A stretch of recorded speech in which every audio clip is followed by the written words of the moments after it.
The original vision for my space game I'm working on, Nanoplanet, was a farming sim, crafting, Stardew Valley-like game. During the day, you would harvest resources, explore the planet, and complete quests from your crew members. At night, waves of monsters would attack, and you would either go inside your biodomes or fight off monsters like the bad A that you are.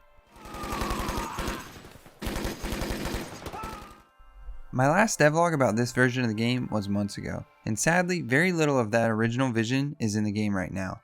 I hit a bit of a scoping crisis and a disinterest in the genre of my game, so I began to explore new game ideas altogether. To kill time in between that, I decided to play some relevant indie games at the time, and all the rage was around an indie game called Vampire Survivors. I really enjoyed this game, and it gave me the idea to double down on the combat aspects of my game. I decided to chase the fun, and my game Nanoplanet is no longer a cozy Stardew Valley-like, but instead a Survivors-like game. Hence the new name, Nanoplanet Survivors.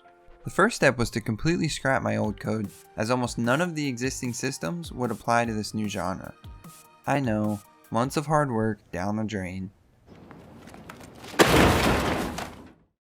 But all is not lost. I still wanted to keep the same aesthetic and lore for this game, so I plan on reusing all existing art assets and still using the same story, just incorporating it in a completely different way. So let's bring the existing art and the new genre of the game together. Except I can't really build a Survivors-like game without very many enemies. You really need multiple basic enemies to spawn in multiple ways. And while in the previous devlogs I've teased a rock monster, that doesn't fit very well in this version of the game. So here are the enemies I came up with. Green slimes, which are the most basic enemy.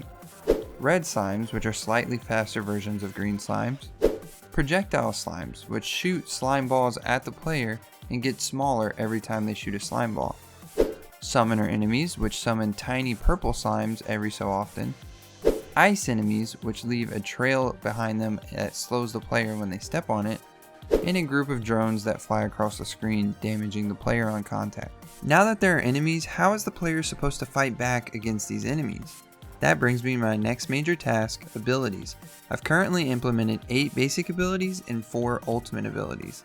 The player can unlock ultimate abilities by leveling up 2 synergizing abilities to their current max level of 10.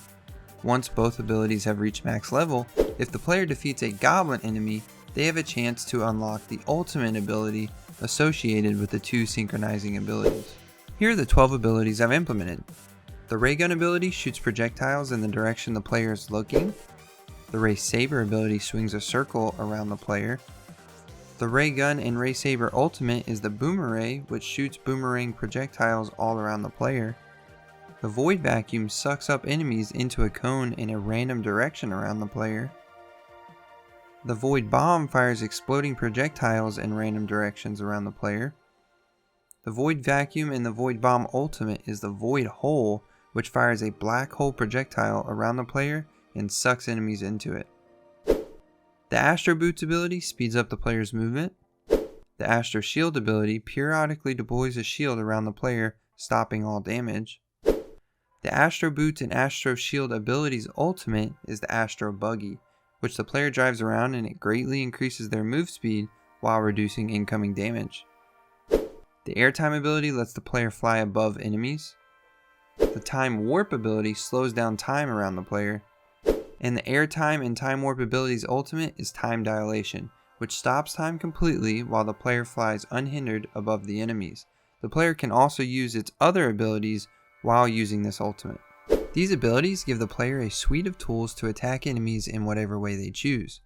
The way these abilities are unlocked is by leveling up and choosing between 3 randomly selected abilities. But leveling up in game isn't the only form of progression I've implemented. The player can also unlock more abilities and characters through the skill tree I've implemented here. The player uses currency to unlock these skill tree abilities and characters in whatever order they want. The currency is obtained in the achievements section by completing various requirements associated with each basic ability, ultimate ability, and playable character. Outside of leveling up in-game and unlocking various things through achievements, there is one more form of progression I've implemented. Throughout the game you will find coins. When you lose, you will keep these coins you've earned, and you can use those coins to purchase permanent account-wide upgrades in the shop scene. There are currently 12 permanent upgrades to be purchased, ranging from basic damage and speed boosts to coin investments and resource regeneration. Speaking of resource regeneration, the main gameplay element of Nanoplanet Survivors that will differentiate it from other games of this genre is the concept of a second resource the player has to manage. The basic idea of this genre of games is the abilities fire automatically in set intervals in random directions. This doesn't give the player much room to play besides moving around and selecting which abilities to upgrade. This second resource the player will have to manage will vary from stage to stage and will allow the player to focus on something in between leveling up and moving away from enemies.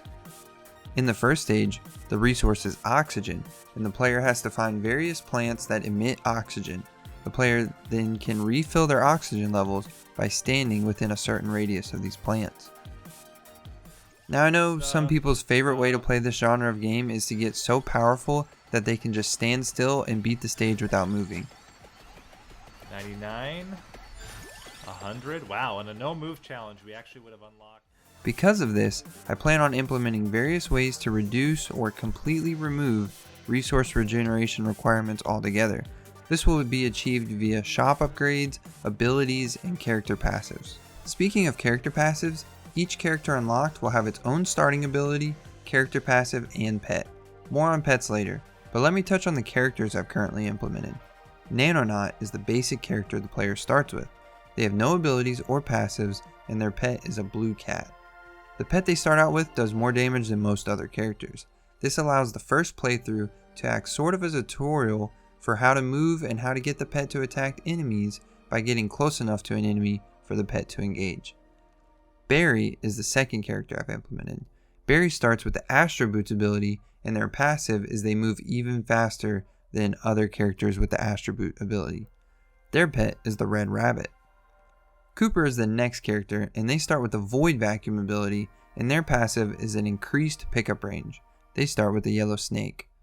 Pascal is another character I've implemented. They start with the Ray Gun ability, and their passive is increased attack speed, and they start with the Green Snake.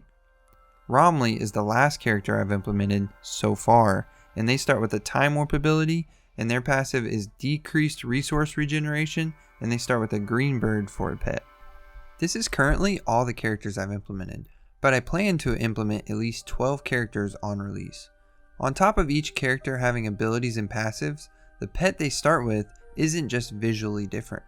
The pets have 3 main stats: attack damage, attack speed, and attack range.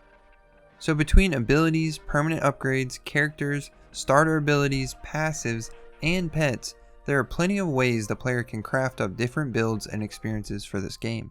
On top of restarting my codebase from scratch and programming all of these features, I've had to draw various new UI elements and artwork that I hadn't drawn for the previous vision of Nanoplanet. And as much as I'd like to be a do-it-all game developer and take 100% ownership of every aspect of my game, there are just some elements that are out of my wheelhouse. The main one being sound effects and music. I reached out to a professional musician I've worked with in the past called Bronson Bragg. He has devoted a lot of time and effort to handcrafting each and every click, bang, boom sound effect in every note of the multiple music tracks that will be included in the game. Even though his methods are interesting, the product is incredible.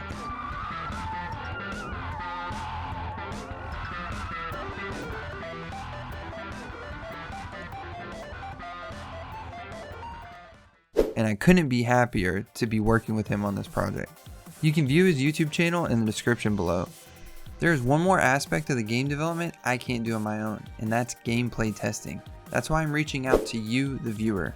Whether you're a fellow game developer or just a casual YouTube viewer, you should join the Discord and play the free alpha of the game to give me testing and feedback. While you're at it, you should go ahead and watch the trailer of my game, and if you like this video, don't forget to hit like and subscribe. My goal is to release an official demo of this game at the next Steam Fest and release the game on Steam between November and December this year. I hope you enjoyed this video, and I look forward to updating you on all future updates to this game and my future game development endeavors. If you want to see where the project started, click here, and until next time, cheers.